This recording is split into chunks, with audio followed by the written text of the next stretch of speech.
नमस्कार दोस्तों, मर्यादा एजुकेशन ग्रुप जयपुर के इस यूट्यूब चैनल पर आप सब दोस्तों का हार्दिक स्वागत है। प्यारे दोस्तों, आज हम चर्चा करेंगे लोक देवता पाबूजी के बारे में।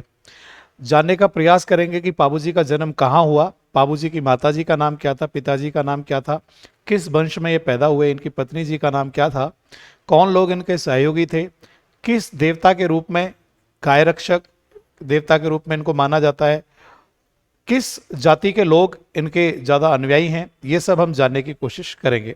आइए दोस्तों, पाबूजी के बारे में जानते हैं। पाबूजी राठौड़ वंश में पैदा हुए। इनका नाम था पाबूजी राठौड़। पाबूजी का जन्म कोलूमंड जोधपुर में हुआ था।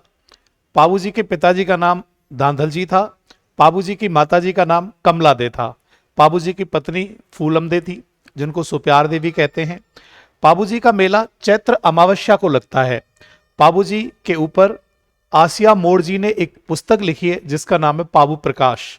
पाबूजी आने जाने के लिए जिस सवार का इस्तेमाल करते थे वो थी घोड़ी, और उनकी घोड़ी का नाम था केशर कालमी। और केशर कालमी जो घोड़ी थी, ये देवल नाम की एक चारण महिला की घोड़ी थी जो पाबूजी को उन्होंने दी थी। पाबूजी को लक्ष्मण जी का अवतार माना जाता है। पाबूजी की जो फड़ है वो सर्वाधिक लोकप्रिय है। अगर आपको पूछा जाए कि सबसे लोकप्रिय फड़ कौन सी है तो पाबूजी की फड़, और सबसे लंबी या बड़ी फड़ कौन सी है तो देवनारायण जी की फड़। और देवनारायण जी की फड़ पर 2010 में डाक टिकट भी जारी हो चुका है। ठीक है, तो ये भी आपको विशेष रूप से ध्यान रखना। देवनारायण जी की फड़ सबसे लंबी फड़ है जिस पर डाक टिकट भी जारी हो चुका है, और सबसे लोकप्रिय फड़ है वो किसकी है? पाबूजी की। तो पाबूजी की फड़ सर्वाधिक लोकप्रिय फड़ है। पाबूजी की जो फड़ है उसको भील जनजाति के जो भोपे होते हैं वो इसका गायन करते हैं, और पाबूजी की फड़ का वाचन करते समय रावण हत्ता वाद्य यंत्र का उपयोग किया जाता है।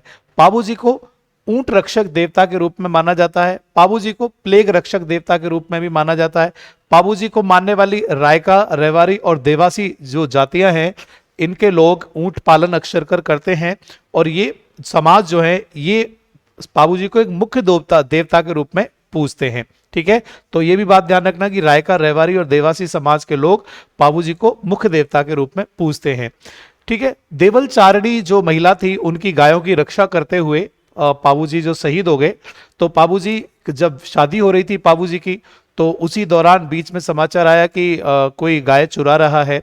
ठीक है ना, देवल चारणी की गायों को लेके जा रहा था, तो पाबूजी ने 3 फेरे ले लिए थे। बीच में सूचना मिली तो फिर वो फेरों को बीच में ही छोड़ के और पाबूजी जो है गायों की रक्षा करने के लिए निकल पड़े। और देचू गांव जो जोधपुर में पड़ता है, ठीक है ना, वहां पर जायल नागौर के जीदराव खींची जो थे उनसे पाबूजी का युद्ध हुआ, और पाबूजी युद्ध में वीर गति को प्राप्त हो गए। ठीक है, तो इस प्रकार पाबूजी की जो जीवन लीला थी वो यहां समाप्त हो गई।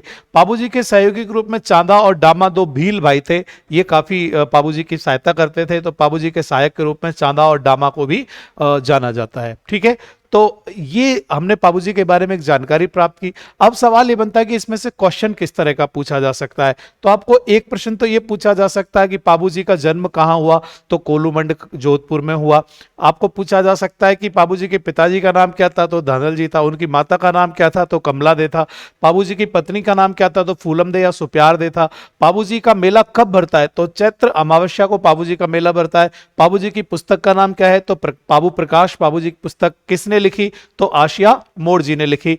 पाबूजी की घोड़ी का नाम क्या था, केशर कालमी। केशर कालमी घोड़ी पहले किसकी घोड़ी थी, तो देवल चारण महिला की थी। पाबूजी किसका अवतार माने जाते हैं, तो लक्ष्मण जी का अवतार पाबूजी माने जाते हैं। सबसे लोकप्रिय फड़ किस लोक देवता की है, तो पाबूजी की फड़ सबसे लोकप्रिय फड़ है। ठीक है ना, और पाबूजी की फड़ का गायन कौन सी जनजाति के लोग करते हैं, तो भील जनजाति के लोग करते हैं। भील जनजाति के जो भोपे होते हैं वो पाबूजी की फड़ का वाचन करते हैं, और रावण वाद्यंत्र जो है, रावण हत्ता वाद्यंत्र, उसके साथ इसका वाचन किया जाता है। तो आपको यह भी पूछा जा सकता है कि पाबूजी की फड़ का वाचन करते समय किस वाद्यंत्र का उपयोग किया जाता है, तो उत्तर होगा रावण हत्ता वाद्यंत्र का उपयोग किया जाता है। पाबूजी को प्लेग रक्षक देवता के रूप में और ऊंट रक्षक देवता के रूप में माना जाता है। ठीक है ना, ऐसा माना जाता है कि ये प्लेग से रक्षा करते हैं, और ये ऊंट से भी ऊंट के अंदर जो बीमारियां विकृतियां होती हैं उनकी भी जो पाबूजी क्या करते हैं, रक्षा करते हैं। रायका जाति के लोग, रेवारी समाज, देवासी समाज के लोग पाबूजी को एक मुख्य देवता के रूप में पूजते हैं। और देवलचारिणी महिला जो थी उसकी गायों की रक्षा करते हुए पाबूजी वीर गति को प्राप्त हो गए थे। पाबूजी की शादी के बीच में देवलचारिणी की गायों के चोरी होने का समाचार मिला और जब पाबूजी फेरे ले रहे थे तो 3 फेरे उनके हो चुके थे, बाकी थे। तो पाबूजी बीच में ही, ठीक है ना, शादी को छोड़कर और युद्ध करने के लिए चले गए, जहां पर देचू नामक गांव में जीतराव खींची जो जायल नागौर के रहने वाले थे उनके साथ पाबूजी का युद्ध हुआ और उस युद्ध में पाबूजी जो है वो मारे गए। हालांकि बाद में पाबूजी के जो भतीजे थे उन्होंने जीतराव खींची को आगे युद्ध किया, उन्होंने बाद में काफी समय बाद, तो फिर जीतराव खींची को उन्होंने मार दिया बाद में, लेकिन वो हम आगे अगले लोक देवता में पढ़ेंगे। लेकिन पाबूजी की जो है जीतराव खींची ने क्या कर दी, हत्या कर दी। तो ये आपको पाबूजी के सहयोग के रूप में चांदा और डामा दोनों भील भाई जो है वो काफी बहुत मदद पाबूजी की करते थे, तो ये सहयोगी के रूप में जाने जाते हैं। ठीक है ना। तो आज हमने पाबूजी के बारे में डिस्कस किया। ठीक है, तो पाबूजी से संबंधित जो प्रश्न थे वो आप लोगों को क्लियर हुए होंगे।